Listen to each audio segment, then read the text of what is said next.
I was inspired to go into radio as a 13-year-old. I remember saving up to buy my very first radio. It was a little transistor, it cost $13, and I bought it from one of the stores in the main street of Muswellbrook.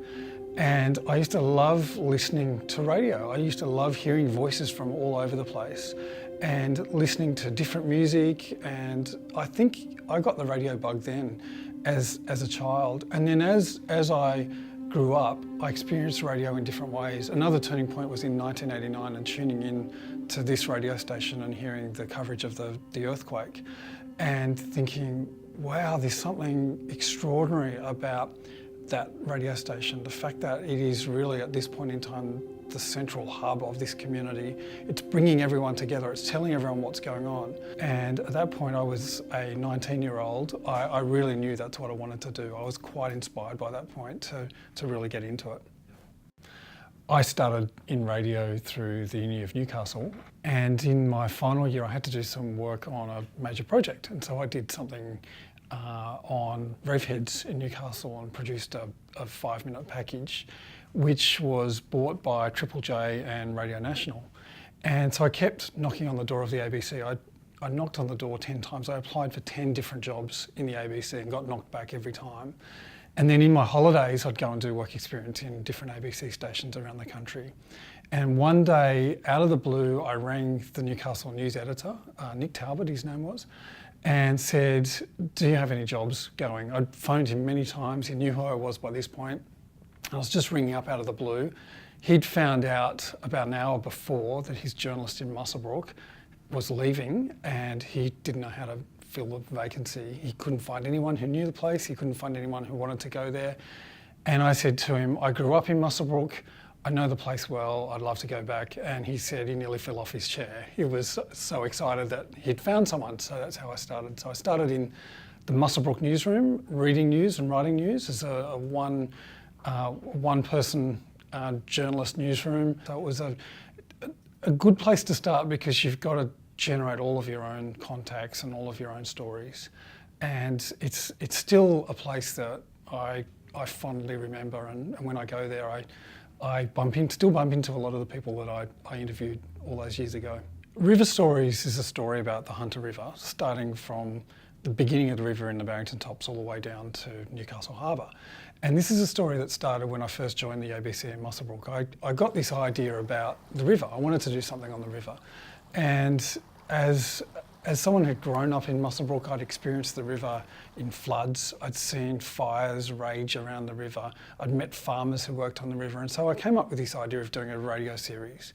So in 2001, I did a bunch of stories that ran from the beginning of the river all the way down, and I recorded those over a couple of years, and they went to air in 2003. And they were hugely popular because they connected people to the river, which is the lifeblood of the Hunter Valley. And then 10 years later, I wanted to go back and see what had happened. How had the river changed? How had the people changed? What were the economic changes and the social changes in the community? And so I went back, but this time I went back with a film crew, and we filmed the river, and we did a real focus on the river from not just a radio point of view, but from a multimedia point of view, which culminated in an art exhibition in the Maitland Regional Art Gallery. So it was a much different approach, and I think the changes in the river were also reflected in the changes in the approach we had. So we were not just a radio station anymore, we were a multimedia centre with so many different ways of telling the same story. And those stories were inspiring stories because they're stories about people, how people have changed and how one piece of water had affected their lives. During emergencies, stations like this are the hub of the community, and we work really hard to make sure that what we're doing here reflects truly what's going on.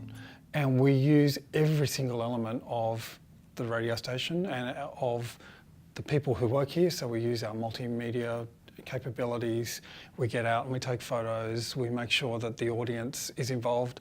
And interestingly, we use the skills of the people here, but the skills of our audience are really where the power is. So our power isn't here. It's out in the community. It's people ringing in, it's people sending texts in, it's people sending in photos, it's people tweeting, it's people sending in Facebook information, because those people have more information than any of the emergency services or any of what we have here. It's almost like we've got 100,000 people out there reporting into the station and giving us information, and we've had reports from police and the SES saying that they get information from us because the information is being provided by the community, really. So we are, first and foremost, a service of the community, but we are the community as well. So we really are part of the community and reflect the community back to itself. So there's a real strong connection there that I don't think any other organisation is able to have as closely as we have.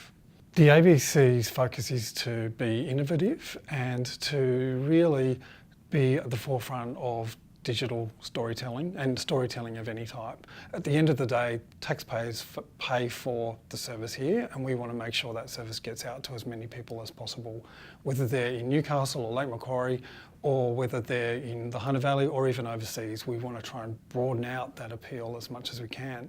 So part of that is being innovative in the stories we tell, in the way we tell them, and in the sort of content we do as well. So creative approaches like the Storybox or Treasure Hunter that we do on a Saturday morning, or the use of our social media pages or our Facebook or whatever it is. It's all trying to do the one thing, and that is getting our content out as far as we can, and also maximising the other elements of the ABC's offer.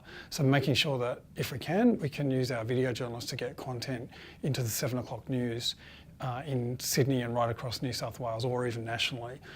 Technology has changed so much in the time that I've worked here, and changed in an amazing way. We can now use our iPhones to do live studio level crosses from anywhere. In the April storm, we did a lot of live interviews in the field that we sent back, and they were back ready to go to air within minutes. And we'd always had that technology, well, within the last few years. This is a moment where we really saw the benefit of it, and we use it more and more now. Budget absolutely affects everything we do. It affects how we can do things. It affects whether we can even do special projects. Last year we had a little bit of budget where we could do some additional projects over and above what we normally do, and the impact of that was phenomenal. It meant we got some stories out that we wouldn't have been able to get out otherwise. The budget that we have is quite limited. It really effectively pays for the people in the building. It doesn't pay for much more than that.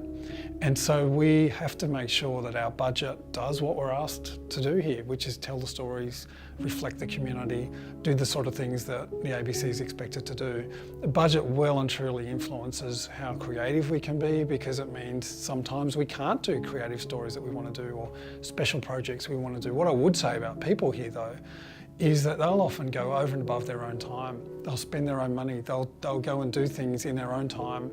And that is, I think, the heart of what happens here. This is a very creative place, but it's a very generous workforce, generous group of people who will do a lot of things just to get stories out.